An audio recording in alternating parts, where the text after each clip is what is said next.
Гагауз Ерин халкына инаннын измететме. Сайма, хем корума, инсан, хем ватандаш хакаларыны, хем сербестлини. Уйгун таманнама Молдова Республиканын Конституциясыны.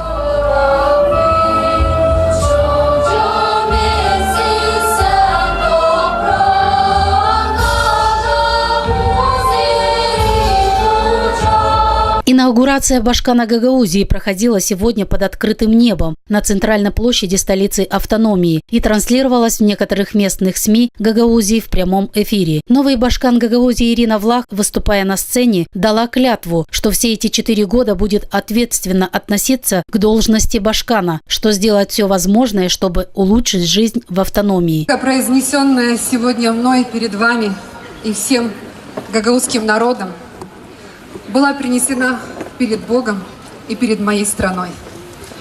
В этот исторический момент я беру на себя обязательство выполнять клятву верности и служить своему народу.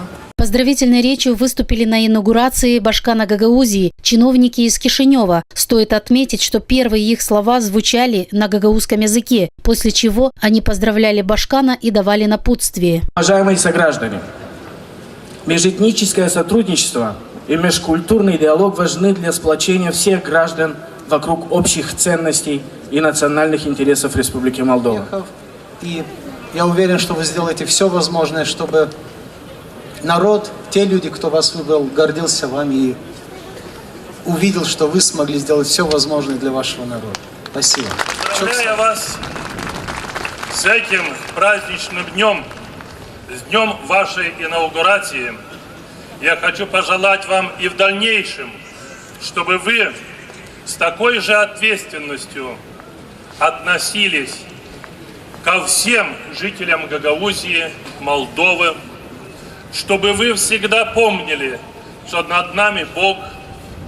И поэтому, видимо, и ваша инаугурация состоялась сегодня, в день, когда мы находимся на светлой послепасхальной седмице. Все участники сегодняшней инаугурации, выступившие перед гагаузским народом на центральной площади города Камрат, заверили о своей поддержке Башкана Гагаузии, а также пожелали Ирине Влах быть ответственной все эти 4 года и не забывать, что сегодня она дала клятву служить своему народу и быть всегда рядом с нею.